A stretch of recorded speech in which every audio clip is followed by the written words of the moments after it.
Hello, everyone, and welcome to the Tech Informist. This is episode 33, recorded on February 16th, 2015. The Tech Informist is a show intended to help inform and educate listeners such as yourselves about the world of technology, with lively and entertaining commentary about the latest tech news, along with interviews with guests from the tech industry. My name is Kevin Harvell. I'm also joined by co-host and good friend JJ Hammond. JJ, how are you today? I am Snowden, and Not Edward Snowden, right?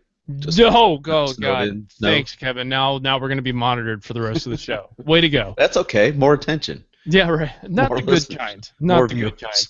I mean, who wants like a parent or somebody watching over them constantly? In fact, I was watching this thing about these girls who were working in the back of this restaurant. I mean, they couldn't even have conversations that were like normal, right? Like when you're being watched that much, you can't even release gas without feeling like you're going to be judged for it. So I'm doing fine. Let's go, man. I'm ready to All start right. off the week on a positive note. So let's do that. Yes, let's do just that. People who would like to get involved with the show, you can also visit us at thetechinformist.com and also join us in the live chat room along with watching and check our upcoming guest schedule and episode schedule at thetechinformist.com/live.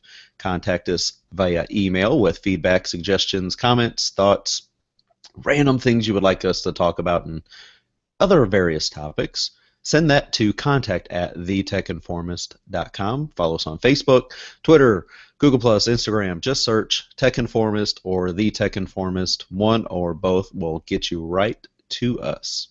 Do you use iTunes? Please subscribe and leave us a review. Stitcher Radio, TuneIn Radio, your favorite podcast app. We love it. If you can find a place to leave a review, please do so. Ratings, that's always good because that helps other people find us. So it's time to move into the news of the day. And I am up first today. Yes, So, sir, you are. yeah, so this is from TechCrunch, and this is kind of one of the biggest things that I've seen pop across the news wire over the weekend, is the FAA proposes rules to open the sky to some commercial drones, but delivery drones remain grounded. So after a number of delays, the U.S. Federal Aviation Administration officially announced its proposed rules for small commercial drones. Most of the proposed rules already had leaked earlier in the weekend, but overall the proposed rules are pretty straightforward and more lenient than expected. But while they open up a number of use cases, they are still strict enough to make it impractical to operate the kind of delivery drones Amazon and others have envisioned. Now, way back, on earlier episodes, we talked about, Amazon and drones and having it, leave right from the warehouse and drop, in your yard or on your front porch, just wherever, within like 30 minutes, I think, is what the original intention was. Now, some of the basics of the rules will apply to drones weighing fewer than 55 pounds. Pilots will have to pass a knowledge test, but not a practical, to get a newly developed drone operator license and will have to be vetted by the TSA. They will have to take a recurrent test every 24 months and be at least 17 years old. Pilots will only be allowed to fly during daytime hours and must be able to see the drone at all times, though they can also use a second operator as an observer. Once an operator has this license, it will apply to all small drones. JJ, your thoughts on this? Well, my thoughts on this particular subject are interesting because my dad, for his birthday, I'd like to get him a drone. And in doing research and following technology and following drone technology above all of this, right? Because, that's what we do here. Obviously, we follow all different kinds of technology, and drones is and we've talked about it on previous shows with Amazon delivery and all that kind of stuff. That randomly when that guy was sitting there with the drone, remember me, you, and Alejandro all grabbing something to eat, and I looked over and I just couldn't take it anymore, so I walked over and started talking to him. The real estate guy, people who are using this stuff for a new form of business. It's really tough to stifle innovation, and it's really tough to kind of like weave yourself as a society and as an individual, kind of think of everybody, right? Because we have to be aware of so much more stuff now than ever before, and especially when it comes to individual business and that. And in personal use, it's so difficult because I'm looking at this drone. I want to get one for not even myself, but maybe as a gift for people down the road and that kind of thing. How many people are going to try taking shots at these things, right? How many people? I mean, we've heard a lot of the clickbait stories, which is people are shooting down, like they say the FAA is shooting down commercial use for drones, and like the first thing you see is shooting down. You're like, oh my God, is the government shooting down drones? And it's this weird conversation where we're at, and I think that I think it's really difficult. I think you were at CES and you saw that some of these drones are ginormous and some of these drones, some of them are huge, yeah, monsters, and if they fall on somebody, that's not good, right? and some of them search and rescue ones. I don't know if you've seen those, but the search and rescue ones for drones that are in these like a geodesic dome or whatever, that are in these different protective things, so that if they hit somebody, it's not going to like kill them. I mean, it's going to knock them down, sure. Yeah, but it's not going to have the blunt. Yeah, like boom, Yeah. So there are ways to minimize the risk here, and I think that should be a part of the conversation too, right? You're right. Now, I had mentioned Amazon earlier in this little story, and as Amazon's Vice President of Global Public Policy told TechCrunch in an emailed statement this morning, the FAA's proposed rules for small UAS could take 1 to 2 years to be adopted, and based on the proposal, even then those rules wouldn't allow Prime Air to operate in the United States. So, I mean, with delivery and using these for commercial purposes, whether I've heard ideas of delivering pizzas using these things. That is apparently gonna be a while before products can be delivered using drones. But I still think it's eventually gonna happen. It's just gonna take a little bit more awareness and understanding and making sure things are all in order before this actually comes to light. Yeah. Yeah, so I still plan on getting my old man one, and I'm gonna be watching this space because I'm gonna want one day. So Yeah. Speaking of space, talk about your next story. that was awesome. Satellite images can monitor ocean acidification on Earth from space, says University of Exeter and ESA. So scientists believe that they have found a new way to monitor the ocean acid levels. Okay, I'm not going to keep saying the other thing from space, according to a paper. And this is some pretty intense stuff. The ocean's pH decreases and all this other kind of stuff. The pictures of this stuff is insane. I mean, it's just like you're looking at this going, my God, do we contribute to a lot of the problems, And you can see here, it's like a lot of red. yeah, a lot of red coming from the U.S. And then right next to Beijing and all that, it's like, God, we're just doing a terrible job taking care of this planet. But this is interesting. This comes on the heels of news that I believe, I want to say 10 tons or something goes into the oceans like every day or every week or whatever. This is one of those situations where it's like we need to start paying attention to this sort of stuff because it's insane. Like it's really, really out of control. Right. I mean, I know I sit there, we like to go on cruises, on cruise ships and stuff like that, and you just see all this water, and you're like, wow, it's hard to believe there's this much water in the world. And you just wonder, we got this big ship. What are they actually, as we're chugging along, what's actually getting dumped in there in our wake, behind us? What's actually going in back there? So it's just nasty, not to mention the pollution on the coast and stuff of, from California, just everything on coast. It's like, ugh. Yeah, so this kind of brings up something I wanted to talk about, which is how are we going to try and figure out a way to technologically deal with this, right? Like as far as recycling, I think that conversation needs to come back up in a more meaningful way, right? Like some type of recycling, because a lot of these petroleum products, right, can be reused. I mean, a lot of them can be, and we're just seeing so much trash go into the oceans and streams and stuff that. A lot of this stuff can be reused, like a lot of it. again, there was this research done that was a popular science that I covered on another show that I really need to find the link to. But it's a machine that just beats the stuff out of all of this trash and knocks it down to its base molecules. Okay, and then and then turns it into pellets, that these little pellets that can be reused.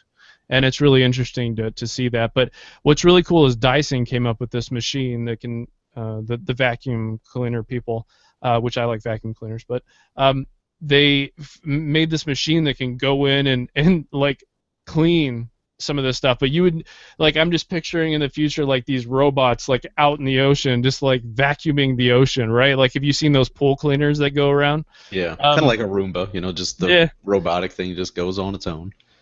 Oh, look, there's a whale. Oh, look, there's a machine cleaning up the. Yeah, that'd be hilarious. All right, your story.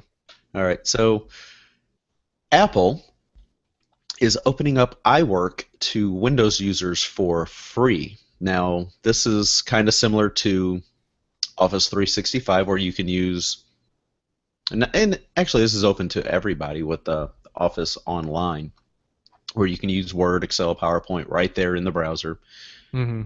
Apple is now they're opened up a pre-release web-based version of its iWork software to Windows users, apparently taking aim at Microsoft's own home brand Office software suite.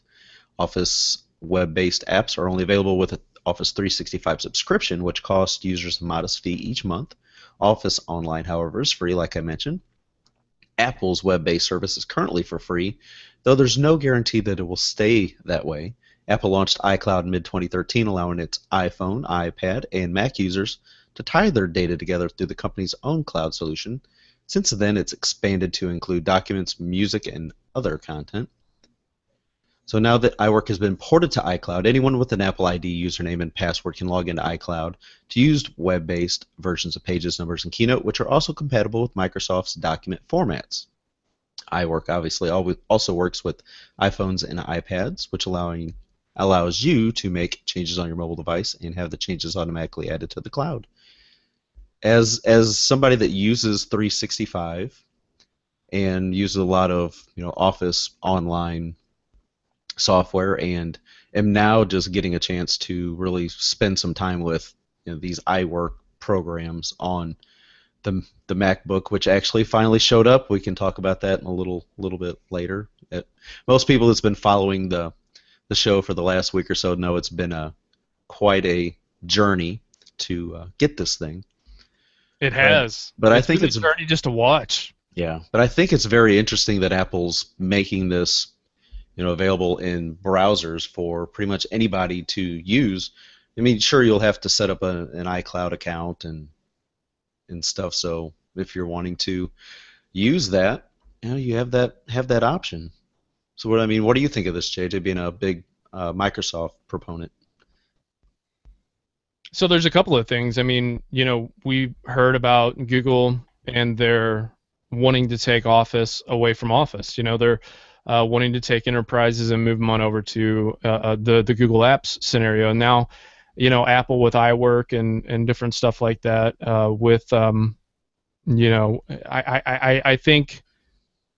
I think Microsoft's Office 365 is the best, and people can say whatever they want to about that to me and all that kind of stuff. But for my personal use, it's the best. Now, iWork is pretty close. It does a really good job, and there is a lot of presentations that I've seen. There's a lot of documents that I see. A lot of writers that use Macs use iWork, right? Is this going to be a thing? Because honestly, my interaction with iCloud, terrible experience. Like, it always pops up. There's always this weird thing that happens. Apple's no joke. They want you to pay for storage in iCloud so it can fill up pretty quickly, especially if you're taking a lot of pictures and stuff. So speaking on kind of a foreign topic for me a little bit, because I don't use Macs day in and day out, is I think that this is a good move on their part to allow this sort of flexibility, right? Mm-hmm. With this software product. And let's be clear, you're using a Mac right now to shoot the show for the first time, and I would guess that the user interface on that thing is beautiful. and it's just a really well done, and that speaks to Mac applications pretty much across the board, right? Just Yes. this really clean user interface where a lot of people get kind of, and I think that people that use the iPad as a laptop, which drives me nuts by the way, still to this day. It's like, people they bust out their laptops with their keyboards on it, and I'm like, are you kidding me? That's not Hmm. really what it's meant for. But, it doesn't even have a trackpad, but you don't need one. But my point is that people are going from those iPad experiences, and now they're moving to the Mac because they just bought a Mac for their laptop or whatever. And I think that some of the UI elements are kind of the same, right? So I think that it's easy for your corporate person who for the last couple of years has been using an iPhone and an iPad to easily use the iWork suite, right? Right. So that's my thoughts on the subject. All right. So moving on, what's next for you? Well, I'm glad you asked, Kevin. Not that you wouldn't, because we need to keep the show moving along. Moving on. You think Microsoft is buying up applications? Now, people who watch this show obviously know that I've been talking a lot about, and we've been talking a lot about Microsoft and its trajectory for this year, right? They're buying applications up left and right on the application makers like what was it, Sunrise, Sunrise. Acompli, Yes. all this other kind of stuff. But everybody should really just kind of make sure that they're watching Apple too. Well, Apple is the company everyone should really watch out for this year. Now, VentureBeat, which does a really good job of kind of cross-platform news and stuff, Apple is building a dream team for ... everything. And they're at first I wouldn't have normally clicked on this because I was like, it's just people, just trying to get. No. Apple is like they're forming a group that's going to build electric cars or that sort of thing. So anyways, obsessed with mobile growth, of course, but they reported that Apple has poached Zane Lowe from BBC's Radio 1, the internationally renowned DJ producer and radio host. It hasn't said what his position is going to be, but it seems likely that he'll lend his unrivaled credibility to the Apple's rumored streaming music service, right? But hiring Lowe is just the latest in a spree that has spanned almost 2 years to date. Just 2 days ago, news broke that Apple hired Johan Jungwirth, the former president and CEO of Mercedes-Benz's research and development department. Now, dude, Mercedes-Benz is pretty legit, to Yeah. serve as the company's director of Mac Systems Engineering, which is kind of weird, right? But whatever. And then the poaching war with Tesla that Apple's been undergoing. And also, March 2013, Kevin Lynch, from former Adobe CTO, which Adobe's Creative Cloud Suite, that's a big deal. Yes, it July is. 2013, Paul Deneb, former St. Laurent CEO. August 2013, Jay Blanett, former Nike person. And that probably spoke a little bit to the Fuel band or whatever. September 2013, Ben Schaefer from Nike. Let's see. EM or Roy Raymond from Philips. So we're thinking about maybe some smart home stuff going on there. Let's see. What was some other ones that I saw in here? The Beats. They got Beats. They acquired. Let's see. Mark Newson. It's an industrial design legend. Let's see. Jacob Jordan, Louis Here we, Vuitton. here we go. Johan, BMW CEO, and let's see, and Mercedes-Benz, and then the radio host. So we're seeing electronics, software, Clothing. clothing, music, cars. They're going to be, And media. I mean, they're a big deal, Yeah. So it's going to be interesting to watch that stuff going forward. And now that you have a Mac, you're just going to be sitting there enjoying all the fruits of their labor. I guess. So what do you think about Apple becoming not just a mobile juggernaut, but just an all-around ginormous company with their hands in everything, kind of like a well, I don't know. There's another company like Apple right now, is there? Aside, You got, Google has, acquired a lot of services, and whether or not they're really bringing in a lot of people from those services, that's another story. That it may just not be getting reported as much, maybe flying under the radar. yeah, but do you see? I mean, Google Nothing, seems to no, like they get something and then it's like we're talking Glass, Google Talk, Google this, Google that, Google that. There's so many things that people can't get behind because it goes away so fast. right. They'll push something out, like we'll just take Google Helpouts, for example. Oh yeah, that's yeah. That was announced kind of over the weekend that they're going to be shuttering that service because it was not as, it's not being used as much as they expected. Which, for those of you that don't know, Google Helpouts, it's kind of like it's kind of like, you can pay people to help you kind of work you through problems, like live tech support on certain things, or they can be like life coaches or something like that. But you can just simply, you could go to Helpouts and find somebody that's doing something that you're in need of some kind of service, and just do something like that online, and they can make money and you get service. It was interesting, and something that we had looked into with a couple things that we had in mind, but we just never pursued it. And I think that's what a lot of people thought of, and looking through some of the comments on stories about this, that's what they said. Oh, I completely forgot about it. We were going to look into it when we first heard about it, and then we just never did. So I think that's what a lot of it is. But Google's problem is they don't advertise. I know, it's so weird, right? Like Microsoft has a problem with communication, which is stupid. Google has a problem with advertising, which is weird because they're an advertising company. Right. And, I don't know. It And just then yeah. you kind of do, but don't want to, hate saying it, but Apple's kind of like doing, they advertise, they market services, they market their products, They and pretty much do everything right. yeah, and that's so odd to say, but I don't it's true. well, They're okay. doing some things right, and It's not that they're just doing them right. It's that they're doing what is necessary to gain traction, right? right, Because some things are done right from everybody, all the companies, whether tech or non-tech. But Apple does stuff and it sticks. So obviously they got something going on. right, All yeah, right, you're they're up. they're doing something good. All right, so this is a kind of a subject with a lot of people, especially for Windows Phone fans, that kind of dealing with lack of flagships and things like that. But you can find out now, if you'd like to import a device from outside the U.S., and you want to find out if it's going to work on your carrier in your country. There's now a website that allows you to do that, and that website is called willmyphonework.net.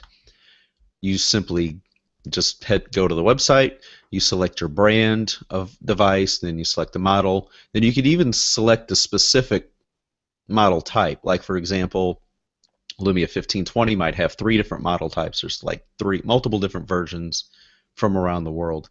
And then you can select your country, select your carrier, and then you can find out if that phone will work on your carrier. And you'll be able to find out, will you get LTE services? Like, for example, the Lumia Icon, it's originally a Verizon phone, but you can use it on T-Mobile and AT&T. On AT&T, you will not get LTE, but apparently on T-Mobile, you can get LTE. Now, of course, it depends on if T-Mobile's a strong carrier in your area, Mm-hmm. but I think this is kind of neat. It's completely free, and it just a nice little website. Paul Thurrott kind of mentioned it the other day, and so I looked into it. I was like, "Oh, this is kind of a nice little website." So thank you, Mr. Thurrott. So head over and visit willmyphonework.net. This was a no-brainer, but I'm glad that he found this. I mean, this was like one of those things that I think we've all been kind of waiting for, Mm-hmm. you know. So it's really neat. Because with so many devices that get released overseas, that you're like, gosh, why doesn't Sony bring that phone to the United States, or why doesn't Huawei, or Zami, why don't they bring those phones to the United States? Well, now you can find out if it'll work in on your carrier or in your country, and what kind of experience you can expect with that particular phone. You might say, well, I can live with HSPA plus, and I don't need LTE Hmm. because some people, LTE can be overkill. It's nice to have the speed, but if your LTE for your carrier is really no faster than HS. HSPA plus, then Right. oh well, then okay, you can live with it going a little bit slower. Right. Right.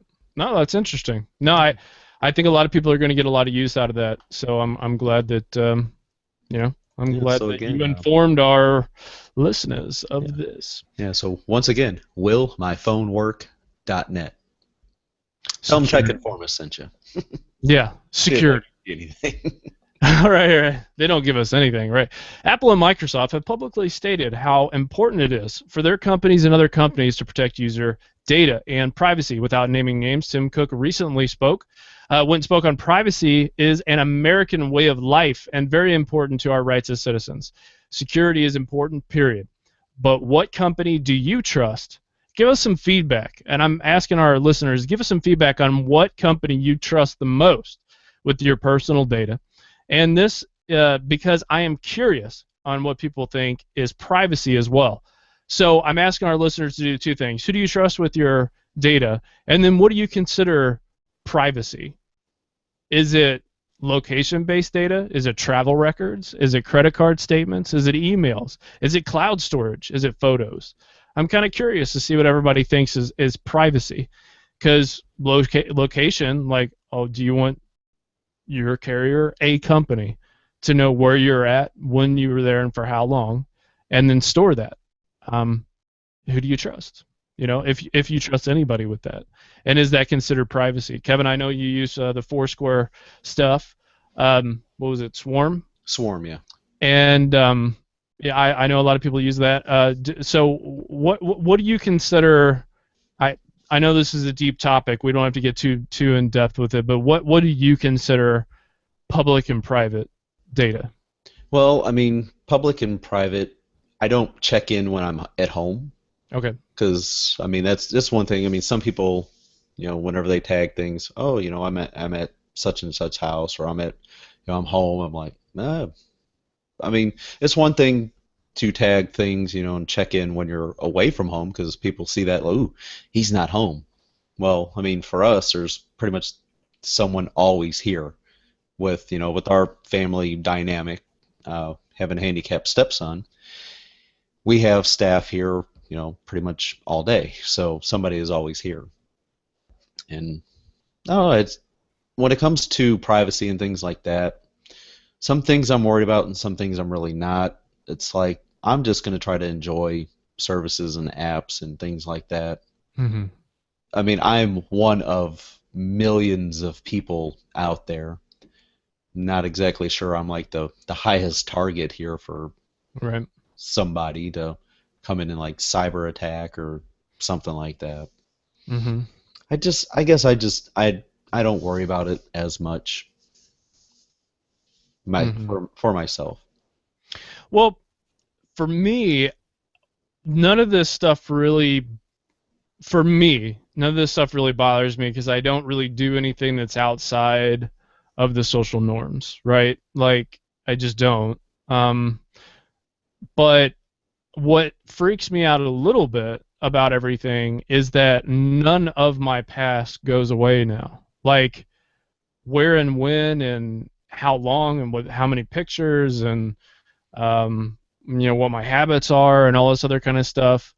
It doesn't go away. Like, now it's stored forever. Yeah, Like, none of it goes away. Like, and that's kind of a big deal to me because I think some things need to just go away. right. I don't know. I believe that there are companies out there, Microsoft is one of those, who have algorithms that will eventually have a certain statistical model of what, for based off my past, what my future is going to look like, And I don't know, it freaks me out a little bit. But recently, in Nova Scotia. For those of you who have news aggregators, I'm sure that you've seen this, especially the news app on Windows Phone and Windows. It was one of the featured stories that the Canadian authorities were able to stop, what was going to be a mass killing and then suicide at a mall, local mall, this past weekend on Saturday by a hotline tip, and then a warrant to search the media communications, messaging apps and stuff of these potential people who are going to do the harm. And it's like, yeah, go, Captain America or whatever, like, taking Yeah. down the bad guys. But at the same time, you're just sitting there going, oh man, like, I wonder how far back they got. I wonder how much data they got, and one day are you going to be outside the norm, and how far back can people go and say, well, I don't know. It's just this weird spot that we're in, right? Right. Yeah. It's kind of tough to say with things. I mean, I think Microsoft does a really good job with it. Uh, if you've searched your name in Google, lately, you'll be like, wow, that I don't even remember saying, I don't remember tweeting that out, or I don't remember saying that, and you see things, you're like, wow, okay, so it goes pretty far back with things. I like doing that once in a while just to see what's actually getting aggregated, I guess, with in the Google search engine.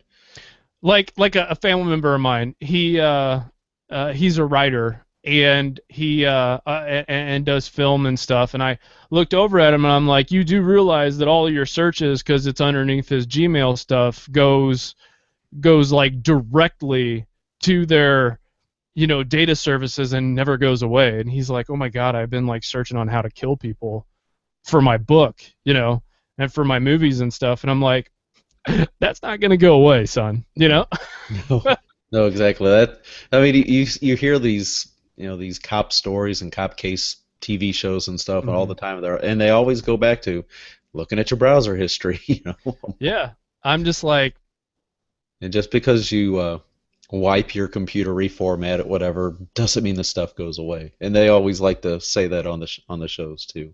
yeah, So, yeah. They're like, just because you erased it, it doesn't mean it's going away. all right. Anyway, so let's move on from this topic. I think that I've covered it enough, and I'd like to hear some feedback on privacy and what should be forgotten and what shouldn't be. And yeah. Okay, yeah. So now I'd like to move into just kind of something different. It's not really news. It's just more about talking about our personal experiences with phone cases and screen protectors.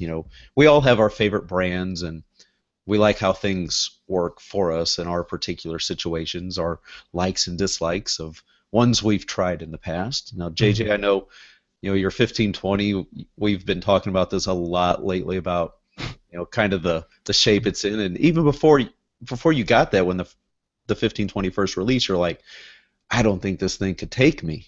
I don't think it can handle me. Right. And I guess it's kind of like, I mean, you're right, and it's kind of proven true. I mean, it's not, your screen's not cracked or nothing like that, but Oh man, it's any day though, dude. I mean, it it could be any really, day. it could literally be any day because like, well, anyways, yeah. So that's good. You go ahead and start. You got some stuff up there first. So let's talk about screen protectors. Let's talk about. I loved your analogy, by the way, of it looks like an old lady drove your phone, Yeah, like just to and from, wherever and back, like once every couple of months, and it looks like a teenager took mine for a ride. yeah, Um, because like yeah, with my 1520, I bought it at the Microsoft store, and I, got a screen protector on it, right away that very day. I didn't leave the store with it. In fact, JJ, I think you held it in your hands before I did. I did. It's like, my God, my new phone, and I'm not even the first person who gets to hold it. Yeah. So it was. Well, I'm a little ridiculous. I interrupt people and I take people's stuff without All right. asking. And So I so, don't steal it. I mean, they're right in front of me. But yeah. yeah, so Candy from our local Microsoft store here in St. Louis, she, God, she's like the amazing. screen protector queen, she puts these things on like flawlessly. The screen protector, I don't even remember what brand it is. I still got the package actually downstairs because I keep packaging of most things for some strange reason. But I mean, it's a really nice, and it has not like peeled or anything like that. And it has just kind of one little scratch in the screen protector itself, but the display is still flawless. The only issue I don't like with this particular kind of screen protector, it's kind of rubbery. The Mhm. Super Shields screen protector I had on my Nexus 6 was kind of like that tempered glass kind of protector, which is more of Mhm. a harder plastic. That's the kind that I like because your finger just like really glides over it. Mhm. This one that's on this 1520, it kind of like catches. Sometimes I Oh, think that's sure. one reason why I have the scrolling issues, even though a lot of people say, well, the 1520 has kind of that super sensitivity issue where you go to scroll and it opens an app or opens something, you're like, I didn't want to do that. Mhm. So I think that's one of the issues with that, it's just the kind of screen protector that's on it. But So Super Shields. What's the next one?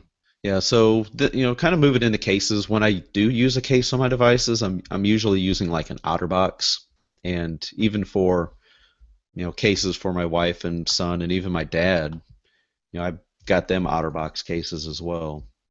But they had I talked with them at CES, and they've got a lot of really cool things going on with some of their protection and more customization things with colors and all that stuff.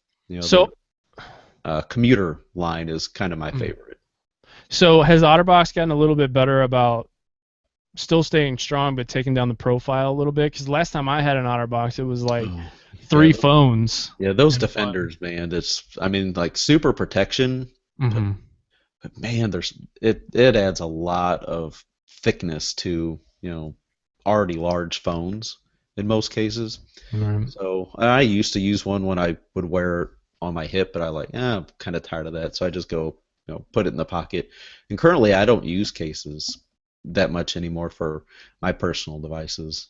Just I've only dropped and cracked one phone, and it wasn't even the screen; it was just the back glass.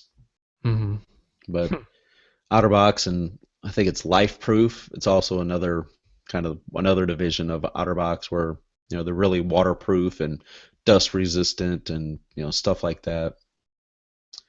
Really, really high quality stuff. And I've got to give OtterBox credit. We've had to get Defender cases exchanged because the kind of the rubber outer shell over time it gets kind of stretched out, especially at the bottom where it's real thin, like down where the mouthpiece is, and it kind of gets real loose. So hopefully they can get that straightened out as well. Yeah, I agree. Chat room, definitely that tempered glass stuff is hot. It's awesome. So what do you have up next? Mophie? Yeah, Mophie power cases. That's another thing that I noticed at CES this year. There's a lot of cases that are of coming out for primarily the iPhones and stuff like that give and Galaxy devices that it's not only a case but it's also a secondary battery that you just flip a switch and starts charging your battery and keep you going longer throughout the day so you can get more use out of it.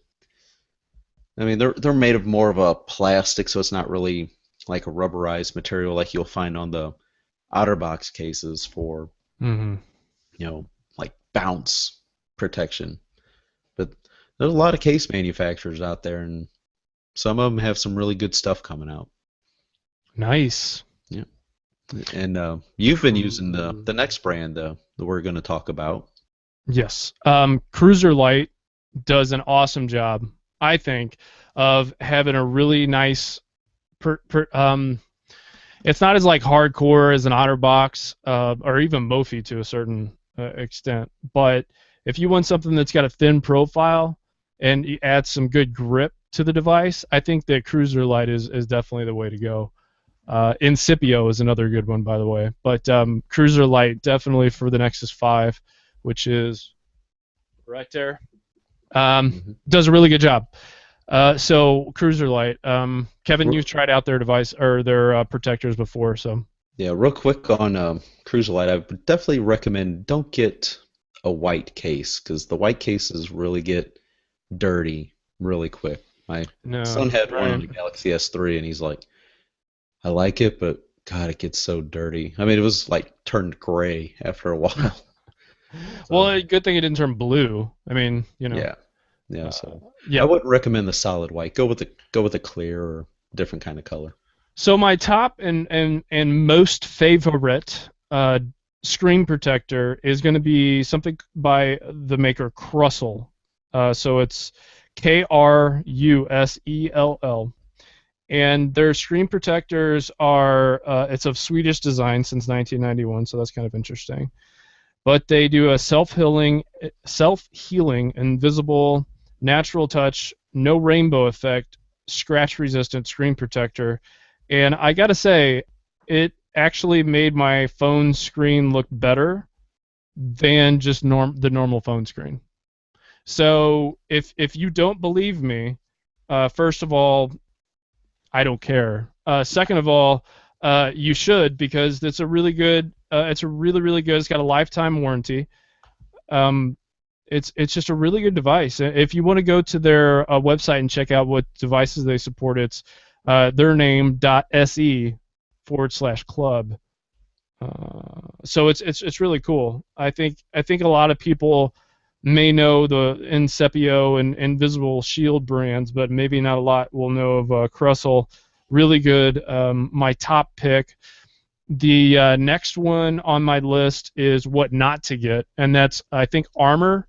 It's got like this picture of a knight on it, and by the way, Amazon feedback system sucks. It just sucks because I try to give feedback, and then at the very end of my feedback, it says sorry, couldn't upload, and I'm like, you know what? Then stop sending me emails asking me if I want to give feedback on your products. Right. So don't get that one. It's got like a jouster on the front of it. It says Made in America. So I cared a little bit about that for a second until it was an awful experience and just a terrible design. So don't get that. The next one up is a screen protector called Invisible Shield. Sorry, I'm not going in order. I skipped over one thing, but I'll come back to it. So Invisible Shield, many of you who go and shop in your local carrier stores know Invisible Shield because it's the #1 scratch protector, and it's got branding on it, usually AT&T. But Invisible Shield, so that's another really good one.